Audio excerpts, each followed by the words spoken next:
Hello everyone. आज हम लोग पढ़ेंगे black body and black body radiation.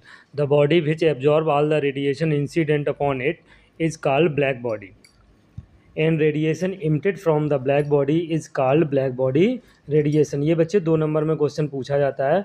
For ideal black body की एब्जॉर्प्टिव पावर कितनी होती है? 1 होती है। एक मटेरियल होता है लैम्प ब्लैक। लैम्प ब्लैक क्या करता है? 99% एब्जॉर्प्शंस को रेडिएशंस को एब्जॉर्ब करता है और 1% रेडिएशन को रिफ्लेक्ट करता है। तो ये लगभग आइडियल क्लोक ब्लैक बॉडी के बराबर होता है। अब देखो एक क्वेश्चन आता है, what is man made black body? Man made black body, artificial black body is called man made black body. अब देखो ये ब्लैक बॉडी बनाई गई है, इसको कैसे बनाया जाता है? एक वेसल ले लिया गया, उसको क्या किया गया? उसमें इनसाइड पेंट कर दी गई और इसकी वॉल्स को क्या कर दिया गया? इंसुलेटेड बना दिया गया। ये रेडिएशन इंसिडेंट हो रहे हैं, यहाँ से टकराने के बाद इसमें क्या हो रहे हैं? ऐसे ऐसे जा रहे हैं, तो TIR हो रहा है, मतलब सभी के सभी मोस्ट ऑफ द रेडिएशन इसमें एब्जॉर्ब हो जा रहे हैं। इसको इस तरीके से बनाया जाता है कि सारे के सारे रेडिएशन एब्जॉर्ब हो जाते हैं। तो ये आपकी black body and black body radiation होगा।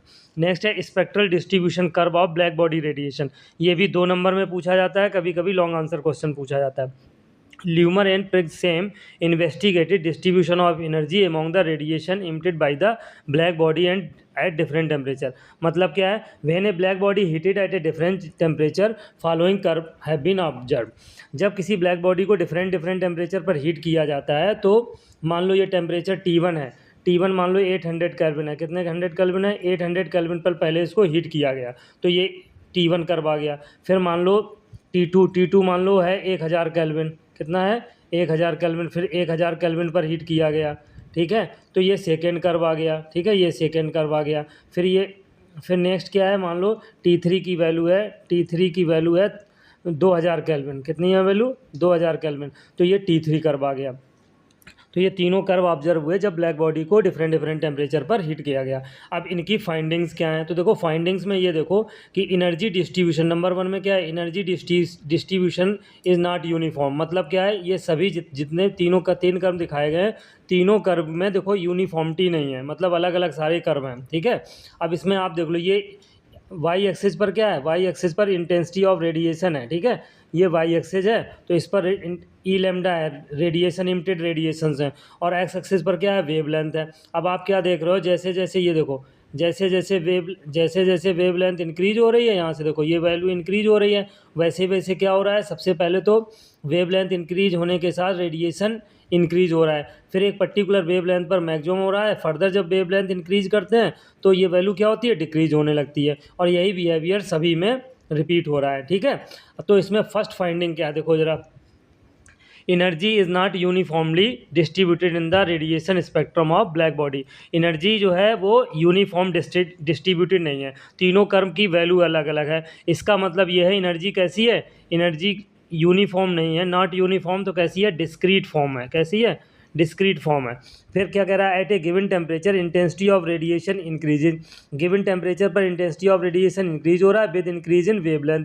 वेवलेंथ के साथ इंक्रीज हो रहा है and becomes maximum at a particular wavelength. और एक पर्टिकुलर वेवलेंथ पर लैम्डा एम पर क्या हो जा रहा है?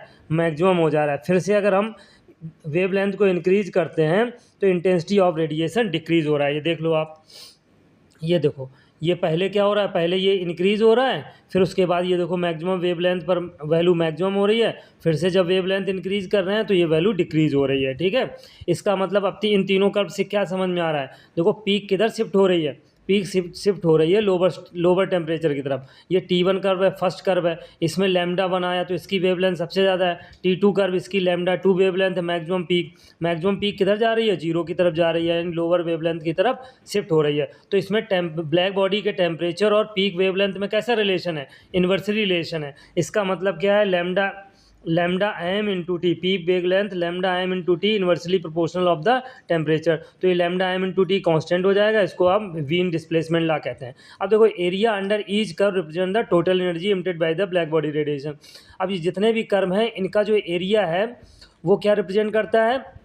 टोटल एनर्जी को रिप्रेजेंट करता है। मतलब क्या है? तीनों का एरिया अलग अलग है। एरिया किसके प्रोपोर्शनल है? एरिया प्रोपोर्शनल है एनर्जी के। और जो स्टीफन्स ने बता दिया था कि फोर्थ पावर लॉ के किसके प्रोपोर्शनल है?